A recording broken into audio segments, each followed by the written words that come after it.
Nation, I'm Kiana. Welcome back to another video. In today's video, I'm going to be doing a part 2 to my How It Really Went video. If you have not seen that video, go check it out. It'll be linked in the description, and I'll also put a card up here. But yeah, without further ado, let's get right into the video.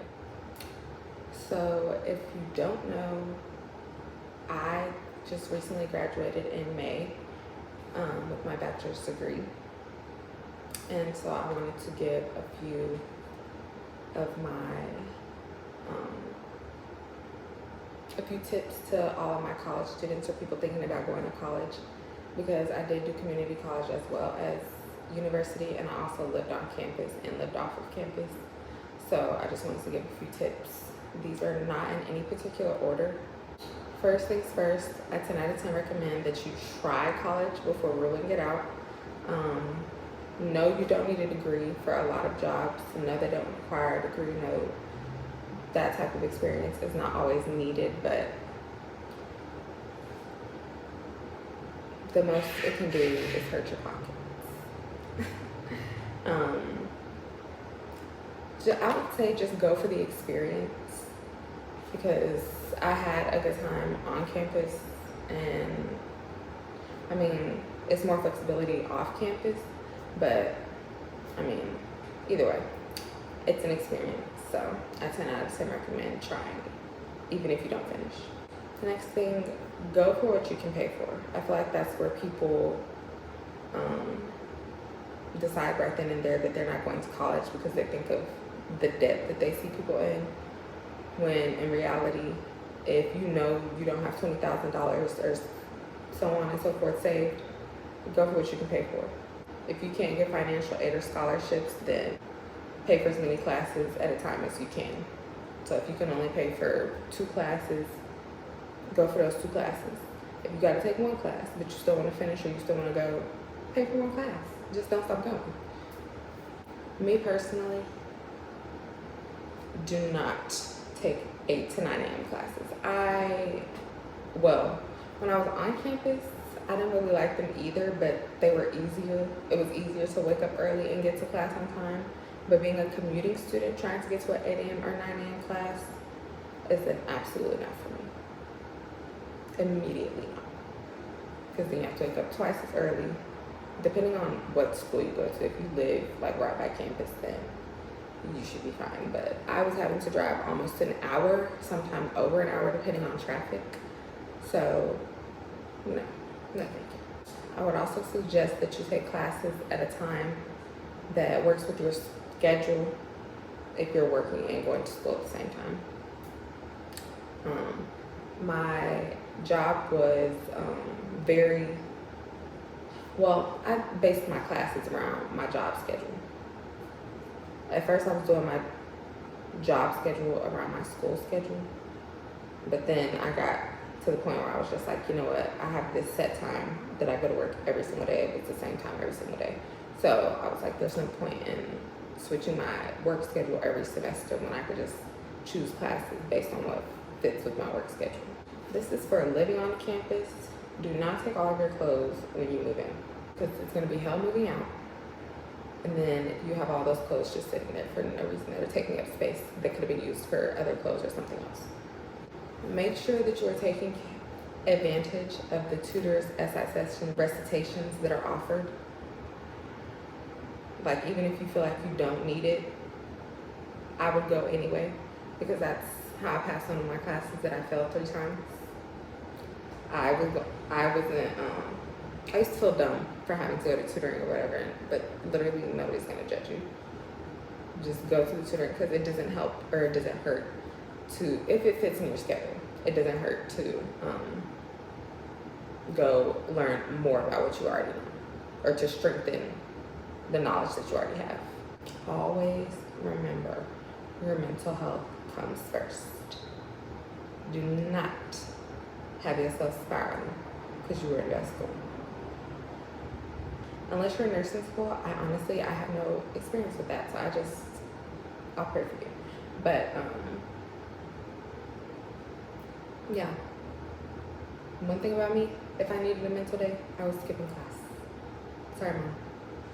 But no, absolutely not. If I'm having a hard time and I just cannot seem to manage and I can't get to a counseling session in time, I'm taking a day off. I'm going to get some coffee, going to Starbucks or something. I'm going to sit in a coffee shop and do something productive, but I'm not going to class. Get involved in as many clubs and organizations as you can. I kind of wish I would have joined more organizations, but then again, I'm okay with the one that I did join. If you do not know, there are vlogs on our channel, so go check that out. I'll leave them in the description box as well. Well, they're on our blog channel, but go check that out in the description box below. But yeah, I joined a club. It was Christian Students at UNT. Literally one of the best experiences, or it really made university the best experience. I was around people that were like me, so of course I felt a part. I felt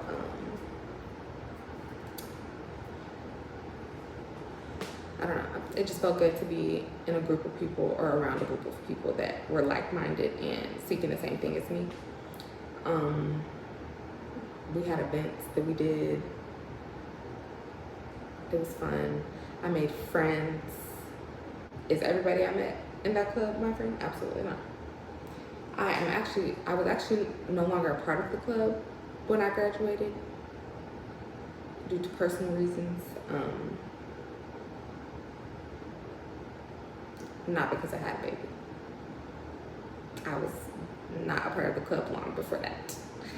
Just want to put that out there. I don't think anybody ever assumed that, but yeah, no. It was an amazing experience, and I don't regret it. I had fun. I made friends. I learned a new way to study more in depth in my Bible. Like, I got to try different foods. Like,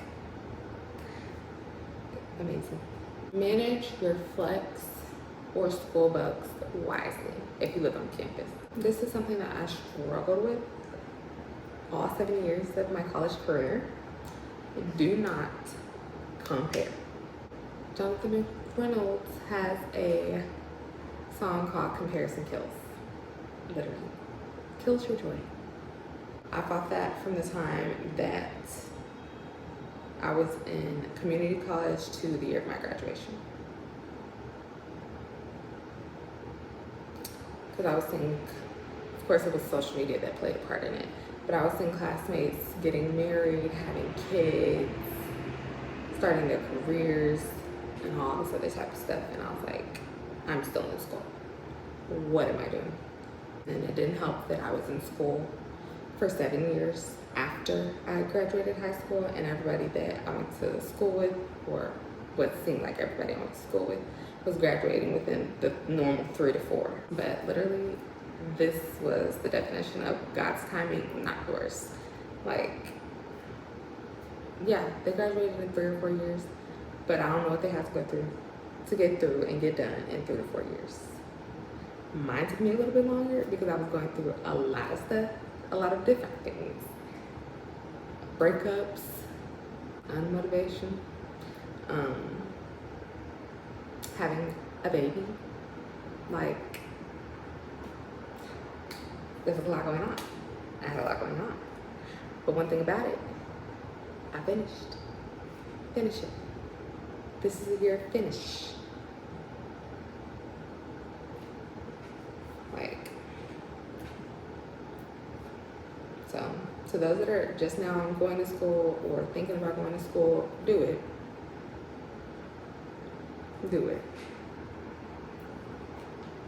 The worst that could happen is you learn something new. This has absolutely nothing to do with school, but it has to do with the campus. Do not park within 20 feet of a crosswalk. I did not know that and ended up getting my first ticket that way. Do not take 5-week summer classes if you're not disciplined or are not able to work well or conducively in a fast-paced environment. I learned that very quickly. I cannot do professors or classes that are unorganized and unprepared. It was a terrible experience for me, and I vowed that I would never do it again. Now I'm gonna put y'all on. So some apps that helped me get through school, okay? I'm just pop little things up, okay? There's Quizlet, your best friend. You can study flashcards. You can make your own flashcards. And literally, you can see other people's, like if you have classmates or whatever, or people who went to the same school as you. Yeah. There's Socratic. I just recently found out about that one. Like, I don't know how many semesters ago, but it was like within the past year or so. That and Quizlet go hand in hand. If you can control it, don't have a kid. Like, I promise to God, I love my baby with everything in me. Literally my heart outside of my body. Literally my favorite person. Literally my little bestie. If I could have waited to have her after I graduated like I had planned, then I would have. Because going through postpartum and trying to do school was a lot. And then you fall behind because, you know, you gotta take 6 weeks off and then you gotta catch up when you get back. It's a lot. It is a lot. Now, did I do it? Yes. Would I want to do it again? Absolutely not. If you already have children while you're in school, talk to your school. My school handled my pregnancy very well. Like, there is so much help that can be offered to you if you talk to them. And they made amazing accommodations for me. Like, I just had to email somebody in one of the departments for students, and they sent emails to my teachers letting them know, hey, she's pregnant, she's due this day, so just be accommodating with her. Like, if I needed an extension on an assignment because of an appointment or whatever, as long as I was communicating with them, then everything was cool. I just had to communicate. But make sure you're using all of your resources if you have children and you're in school. And then last but not least, use your drops wisely. At my school, we get 6, I believe, for all 4 years. I feel like I saved mine for the perfect time. Because, I mean, there was no reason for me to drop out or drop my classes. And that is going to conclude this video. College was an experience. And post-grad life is even more of an experience. But yeah, stay tuned for my Mama Kai content, my Sisters Finding Key content, our Double K Nation content, our Life with Double K Nation content. See you later, lovelies.